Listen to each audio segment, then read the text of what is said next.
औज़ुबिल्लाहिमिनश्शैतानिर्रजीम बिस्मिल्लाहिर्रहमानिर्रहीम। अज़ीज़ तलबा व तालिबात, आज ब्रिज कोर्स का 34वां दिन और हम 10वीं जमात की 34वीं रियाजी की शीट लेकर हाजिर है। मज़मून रियाजी की 34वीं शीट लेकर आपके सामने हाजिर है। देखिए, वही दायरे वाला टॉपिक। इस टॉपिक में सर्कल यानी दायरे के कुछ और हिस्से बताए गए हैं। सबसे पहले तो दायरे आपने इससे पहले वाली शीट में पढ़ा, मरकज़ क्या है, निस्फ़ कुद्र क्या है, उसके अलग अलग हिस्से आपको समझ में आ गए हैं। मैंने एक मिसाल भी दी थी कि दायरा अगर कांच की चूड़ी है, उसे ज़मीन पर छोड़ दिया जाए तो ज़मीन पर गिरने के बाद उसके जितने टुकड़े होंगे, छोटे हो या बड़े, कोई टुकड़ा सीधी लाइन नहीं होगा। हर टुकड़ा थोड़ा थोड़ा कर्व रहेगा, क्रॉस रहेगा। तो हर टुकड़े को कॉस कहते हैं। तो हमें ये बात समझ में आ गई कि दायरे का कटा हुआ हिस्सा ही कॉस कहलाता है। देखिए, दायरा जो होता है बेशुमार नुकात का सेट है ना, तो इसके अंदर कोई भी दो नुक्ता, ये देखिए बी से, ये अगर पी है तो बी से पी तक ये एक कॉस है। इसी तरह से एम एन ये दूसरा कॉस है। ये M R, R P, A N, A B, ये छोटे छोटे कॉस है। आपको बड़ा कॉस लेना है यहाँ से लेके पी तक, तो A B P, A N R, A M R या ए एम पी या ए आर बी। बड़े कॉस का नाम 3 नुक्ते पर, छोटे कॉस का नाम 2 नुक्ते पर। जहाँ से कॉस शुरू हो रहा है और जहाँ ख़त्म हो रहा है वो दोनों नाम तो आते ही है। दरमियान में बहुत सारे नुकात हैं तो एक नुक्ते का नाम, जैसे ए से बी तक ये सारे नुक्ते हैं तो ए बोलेंगे और बीच में कोई भी एक नुक्ता बोलना है और बी बोलना है। ए एम बी बोले तो ये कॉस, ए आर बी बोले तो भी वही कॉस है। इस तरह से हम ए एन बी या ए पी बी कोई भी कॉस का नाम बोल सकते हैं। बहरहाल कॉस क्या होता है समझ में आ गया। अब एक चीज़ याद रखिए, मुकम्मल दायरे की पैमाइश कल हमने देखे थे। दायरे की पैमाइश 360 दर्जे, निस्फ़ दायरा यानी आधे दायरे की पैमाइश 180 दर्जे। अब देखिए, कॉस समझ में आ गया, कॉस के नाम समझ में आ गए। अब देखिए यहाँ पर ये एक दायरा बना हुआ है और इस दायरे में यहाँ पर मरकज़ पर, ये मरकज़ सी है, मरकज़ पर जो ज़ाविया बन रहा है, तो मरकज़ पर बनने वाले ज़ाविये को हम कहते हैं मरकज़ी ज़ाविया। क्या कहते हैं? मरकज़ी ज़ाविया, क्योंकि मरकज़ पर बन रहा है। मरकज़ी ज़ाविये के सामने जो कॉस आएगा, ये मरकज़ी ज़ाविया, इसके सामने ठीक कॉस आ रहा है, यानी मरकज़ी ज़ाविये की दोनों साकाइन हैं, जो दोनों शुआएँ हैं, उसके बीच में जो कॉस आ गया, उस कॉस का हम बोलेंगे, उस कॉस की पैमाइश जो होगी मरकज़ी ज़ाविये की पैमाइश के बराबर होगी। यानी अगर ये 60 दर्जे का ज़ाविया है तो इस कॉस की पैमाइश भी होगी 60 दर्जे। अगर ये 80 दर्जे का ज़ाविया है तो कॉस की पैमाइश होगी 80 दर्जे। अगर ये कॉस ज़ाविया बड़ा 120 दर्जे का है तो इसकी पैमाइश भी होगी 120। अच्छा, एक जनरल नॉलेज, ये 60 दर्जे है, तो बताइए यहाँ उल्टे जानिब जो ज़ाविया बन रहा है वो कितने दर्जे होना चाहिए? आपको कल के दिन बताया गया था पूरे दायरे की पैमाइश 360 दर्जे। ये 60 है तो ये 300 होगा, जब भी ना पूरा दायरा मुकम्मल होगा। अब आपको ये भी देखना है मरकज़ी ज़ाविये के साथ। मरकज़ी ज़ाविये की एक मिसाल मैं आपको बता रहा हूँ कि एक घोड़ा है, उसे खेत में चरने ले गया, घास चरने के लिए उसके मालिक लेकर गए। अब वो घास चरने के लिए उसकी रस्सी खोलना पड़ेगी, रस्सी खोल दी गई। अब वो घोड़ा कहीं भाग ना जाए तो रस्सी लंबी करके उसे एक कोने में बांध दिया गया, यहाँ पर बांध दिया गया है और रस्सी लंबी है। अब यहाँ पर घोड़ा है, अब वो घोड़ा जो घास चरेगा तो किस शेप, कौन सी शक्ल बनेगी? देखिए, यहाँ से यहाँ तक जाएगा, यहाँ से यहाँ तक आएगा, हो सकता है पूरा राउंड घूमे या गोल ही घूमने वाला है वो। तो वो जिस तरह से भी चरेगा वो दायरे की कॉस की शेप में, कॉस की शक्ल में घास चरेगा। कॉस उसकी जो शक्ल बनेगी कॉस की शक्ल बनेगी। और जहाँ पर वो बना हुआ, जैसे ही उसने घास चरते चरते यहाँ शुरू किया, चरते चरते आगे चले गया, वो पीछे नहीं हट रहा है, यहाँ पर आकर हो गई शाम, उसका मालिक खोल के ले गया। तो यहाँ पर जो मरकज़ ये था जहाँ वो बंधा हुआ था, जितना दर्जे है उतने ही दर्जे इसका भी रहेगा। कितने दर्जे घास चरा हम देख सकते हैं, इतने दर्जे ज़ाविये के ग्राउंड में उसने घास चरा। तो इस तरह से हम अंदाज़ा लगा सकते हैं। अब देखते हैं हम मरकज़ी ज़ाविया आपको समझ में आ गया है। मरकज़ी ज़ाविये के सामने जो कॉस होगा उसकी पैमाइश वही पैमाइश होगी जो मरकज़ी ज़ाविये पर है। दायरे की पैमाइश 360 दर्जे, ही आपको याद रखना है, कोई बताएगा नहीं, जनरल नॉलेज है, बुक में कहीं लिखा नहीं रहेगा, आपको याद रखना है। निस्फ दायरे की पैमाइश 180 दर्जे, ये भी आपको याद रखना है। आपके पास चांदा है, प्रोटेक्टर है, उस प्रोटेक्टर में यानी चांदे में 0 से लेके आखिरी नंबर क्या होता है, गौर कीजिए, 180 होता है। और वो निस्फ दायरा होता है, तो निस्फ दायरा 180 है। 2 चांदा जब हम मिला देंगे तो पूरा दायरा हो जाएगा, और पूरे दायरे की पैमाइश 180 जमा 180 360, तो उससे हम याद रखेंगे दायरे की पैमाइश 360 दर्जे, निस्फ दायरे की पैमाइश 180 दर्जे। असगर कौस क्या है और अकबर कौस क्या है, ये भी हम कल देख चुके हैं, फिर भी आप देखते हैं। वो कौस जिसकी पैमाइश 180 से कम हो, यानी एक दायरा है, उसका कुत्र है, मरकज़ से गुजरने वाली लाइन, जिसकी वजह से ये कौस बन रहा है और जिसकी वजह से ये कौस बन रहा है, तो ये तो निस्फ दायरा बनेगा, क्योंकि कुत्र जो है वो दायरे को आधा आधा करता है, तो निस्फ दायरा बनेगा। तो इसकी पैमाइश होगी 180, ये कौस की पैमाइश, निस्फ दायरे के कौस की पैमाइश 180 रहेगी। अगर 180 से बड़ा यहाँ तक के कोई कौस आ गया, यहाँ से लेके यहाँ तक 180 से बड़ा रहेगा, निस्फ दायरे से बड़ा है, तो उसे हम कहेंगे अकबर कौस। और अगर वो 180 से छोटा है, 170, 160, 60 दर्जे, 50 दर्जे, 40 दर्जे, तो वो रहेगा असगर कौस। असगर यानी छोटा। तो 180 आपका पैमाना है, 180 से बड़ा हुआ अकबर कौस, 180 दर्जे से छोटा हुआ तो असगर कौस। ये 60 दर्जे पैमाइश का है, कौस ए एक्स बी। बताइए ये असगर कौस है कि अकबर कौस है? असगर कौस है। उसकी पैमाइश भी लिखिए। अगर असगर कौस की पैमाइश आपको पता करनी है तो आप क्या करोगे, 360 में से अकबर कौस की पैमाइश को नफ़ी कर देंगे। 360 नफ़ी अकबर कौस की पैमाइश वो दी रहेगी, नफ़ी करके निकाल लो। और अगर अकबर कौस की पैमाइश मालूम करनी है, जैसे इसकी पैमाइश, तो आप क्या करोगे, 360 नफ़ी असगर कौस। जैसे असगर कौस 60 दिया हुआ है तो आप लिखोगे 360 नफ़ी 60, 300 आ जाएगा, तो ये अकबर कौस की पैमाइश आ जाएगी 300। इस तरह से कौस का ये जो दीगर मालूमात थी वो भी आपकी समझ में आ गई। अब एक अहम मालूमात आपको याद रखनी है। ये देखिए एक दायरा बना है, इसके ये जाविया है, मरकज़ी जाविया यहाँ पर भी और यहाँ पर भी है। एक मरकज़ी जाविया है AOB, दूसरा है COD। अगर ये दोनों जाविये मुतमासिल है, मतलब ये 70 दर्जे तो ये भी 70 है, दोनों सेम है, एक जैसे हैं, मेजर एंगल AOB अगर मुतमासिल है मेजर एंगल COD के, तब मुतमासिल मरकज़ी जाविये के सामने जो कौस आएगा वो भी मुतमासिल रहेगा, क्योंकि उसकी पैमाइश वही होती है। ये 70 तो ये भी 70, ये 70 तो ये कौस भी 70, तो कौस AOB, कौस AXB, ये कौस की पैमाइश भी ये कौस की पैमाइश के मुतमासिल है।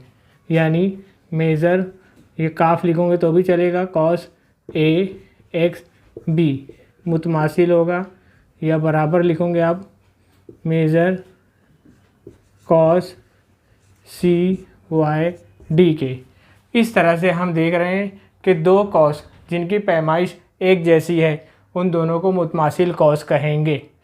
ये एक अहम मालूमात है कि दो कौस को मुतमासिल कब कहेंगे, जब उनकी पैमाइश एक जैसी होगी। दूसरा, अगर ये दोनों वित्र दिए हुए, देखिए वित्र AB, वित्र CD, अगर वित्र एक दूसरे के मुतमासिल है तो उनसे ताल्लुक़ रखने वाला असगर कौस भी मुतमासिल होगा। इसको बोलेंगे मुतमासिल वित्रों के कौसैन। मुतमासिल वित्र है तो उसके कौस भी मुतमासिल होंगे। मुतमासिल नज़ीरी ज़ाविया है तो उससे ताल्लुक़ रखने वाले असगर कौस भी मुतमासिल होंगे। मुतमासिल वित्र है, अगर ये वित्र 8 सम का है, ये भी वित्र 8 सम का है, तो इसका मतलब इससे ताल्लुक़ रखने वाला असगर कौस और इससे ताल्लुक़ रखने वाला असगर कौस मुतमासिल होगा। तो मुतमासिल असगर कौसैन, वित्र मुतमासिल रहेगा तो भी मुतमासिल होंगे, और अगर असगर कौस मुतमासिल है तो उसकी वजह से उसका वित्र भी मुतमासिल होगा। ये दो अहम मालूमात याद रखना है आपको, वित्र और कौस की, मरकज़ी ज़ाविया और कौस की। इतनी मालूमात के बाद आइए हम मश्क की तरफ चलते हैं। देखिए पहला सवाल, सवाल नंबर 1, दर्ज झेल सवालों के लिए कुछ मुतबादिल जवाब दिए गए हैं, उनमें दुरुस्त जवाब आपको बताना है। जिसमें पहले सवाल में 2 सवाल हैं। पहला सवाल है, एक दायरे के कुत्र से बनने वाले दायरे के कौसैन की पैमाइश डैश होती है। क्या बोला जा रहा है, ये दायरा है, इस दायरे का कुत्र है, कुत्र यानी मरकज से गुजरने वाली लाइन। इसके ज़रिए देखिए एक ऊपर दायरा बन रहा है, एक नीचे बन रहा है। ये दोनों कोसाइन की पैमाइश क्या होगी? जाहिर सी बात है कुत्र के ज़रिए आधा आधा दायरा होगा, यानी निस्फ दायरा होगा। निस्फ दायरे की पैमाइश क्या होती है? यस, 180 दर्जे। आपको लिखना है पहले जवाब 180। दूसरा सवाल देखिए, दायरे का एक असगर कौस की पैमाइश 110 है। ये दायरा आपने बनाए, इसका एक असगर कौस, उसकी पैमाइश 110 है। ये पूरा कौस है, इसकी पैमाइश 110। तो बताइए उससे ताल्लुक़ रखने वाला जो अकबर कौस है उसकी पैमाइश क्या होगी? आपको पता है पूरा दायरा 360 दर्जे, 360 में से 110 नफ़ी कर दो। 110 नफ़ी करने के बाद जो जवाब आएगा वो तुम्हारा जवाब रहेगा। कितना आया देखो नफ़ी करके, 360 नफ़ी 110, 0 5 2, कितना आया नफ़ी करने से? 250 दर्जे। अकबर कौस की पैमाइश कितनी होगी? 250 दर्जे। यहाँ पर दोनों खानापुरी मुकम्मल हुई। सवाल नंबर 2 का पहला सवाल, पहले में ए बी है यानी 2 सवाल है, उसके लिए शक्ल बनी हुई है। मुतल्लिका शक्ल देखिए आप, ये शक्ल है और इस शक्ल के अंदर पहले शक्ल का मुशाहिदा करते हैं। दायरा है, मरकज़ ओ है, ए वाई क्यू एक कौस है, ए ओ क्यू मरकज़ पर बनने वाला ज़ाविया 70 दर्जे है। नंबर 1 मरकज़ी ज़ाविया, आप नाम लिखना है आपको मरकज़ी ज़ाविये का, असगर कौस का, अकबर कौस का। मरकज़ी ज़ाविया क्या है? ज़ाविया ए ओ क्यू मरकज़ पर बन रहा है। असगर कौस का नाम कौस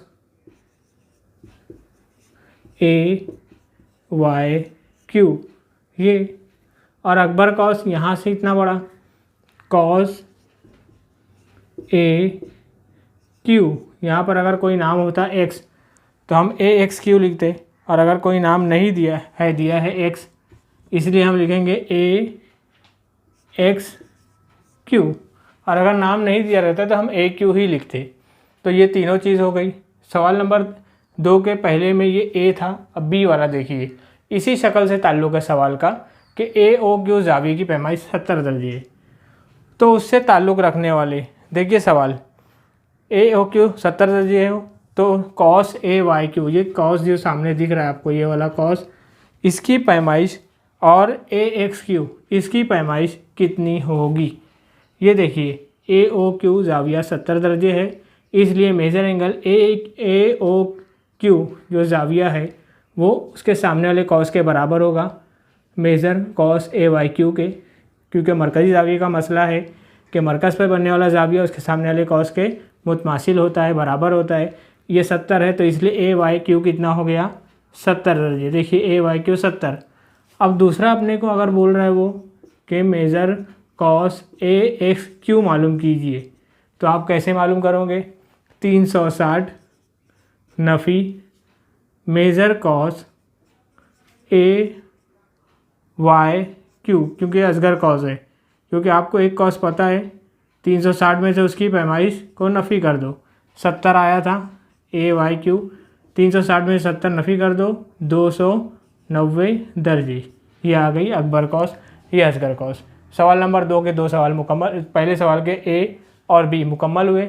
अब आते हैं सवाल नंबर 2 का दूसरे पर। देखिए सवाल नंबर 2 का दूसरा सवाल लिखा है, सी मरकज़ वाले दायरे पर नुकात। देखिए मैं शक्ल बनाया हूँ, सी मरकज़ वाला दायरा है, उस पर नुकात डी जी एफ ई, ये 4 नुक्ते वहाँ पर है। इन चारों नुक्तों के बाद उसने दिया है कि कॉस मेजर कॉस डी जी एफ 200 कहाँ पर है? देखिए इतना बड़ा कॉस दिख रहा है, डी जी एफ यहाँ से लेके यहाँ तक ये है 200, ये दिया हुआ है। मेजर एंगल ज़ाविया दिया है। अब देखिए आपको ये यहाँ याद रखना है, 2 चीज़ जाएगी पैमाइश में, एक तो कॉस एक ज़ाविया। तो ज़ाविया है कि कॉस से नज़र रखो। Major angle E C F, ये देखिए मैंने निशान लगाया ई सी एफ 50 डिग्री। आपको मालूम करना है दोनों कॉस की पैमाइश, एक डी ई कॉस है उसकी पैमाइश, एक डी ई एफ, इन दोनों को मिलाकर जो बन रहा है वो उस कॉस की पैमाइश। तो हम सबसे पहले ज़ाविये से कॉस मालूम करते। ये ज़ाविया देखिए यहाँ पर है ई सी एफ, उसके सामने जो कॉस आ रहा है वो ये वाला है, दिख रहा है आपको ई एफ। तो मेज़र कॉस ई एफ ये बराबर होगा major angle E C F के मरकज़ी ज़ाविये के मसले से, क्योंकि कॉस अपने मरकज़ी ज़ाविये के बराबर होता है। इसलिए मेजर कॉस ई एफ की पैमाइश 50 होगी, क्योंकि ये ज़ाविया देखिए यहाँ पर दिया है 50, इसलिए 50 होगी। यहाँ पर एक कॉस आपने मालूम किया, ये वाला 50 आ गया। अब आपको मालूम करना है डी ई। इतना पता है कि पूरे दायरे का 3 हिस्सा हो गया है। एक कॉस ये बड़ा वाला 200 डिग्री जिसका दिया हुआ है, दूसरे कॉस ई एफ, तीसरा मालूम करना है। तो इन तीनों कॉस को हमने लिखे कॉस मेजर कॉस D G F plus major कॉस ई एफ प्लस मेजर कॉस डी ई बराबर 360। वजह हमने लिखे दायरे की पैमाइश 360 दर्जे होती है, क्योंकि तीनों को मिलाकर मुकम्मल दायरा हो रहा है। अब ये दिया हमको 200, ये हमने मालूम किया 50, ये मालूम करना है 360। इन दोनों को जमा किए 250 लाकर यहाँ नफ़ी किए, 110 आ गया डी ई। देखिए पहली चीज़ जो मालूम करनी थी वो डी ई मालूम हो गई। दूसरा डी ई एफ कॉस, डी ई एफ यहाँ लिखेंगे मेजर कॉस डी ई एफ बराबर है मेजर कॉस डी ई जमा ई एफ। दो कॉस से मिलके बनाइए कॉस डी ई जमा कॉस ई एफ।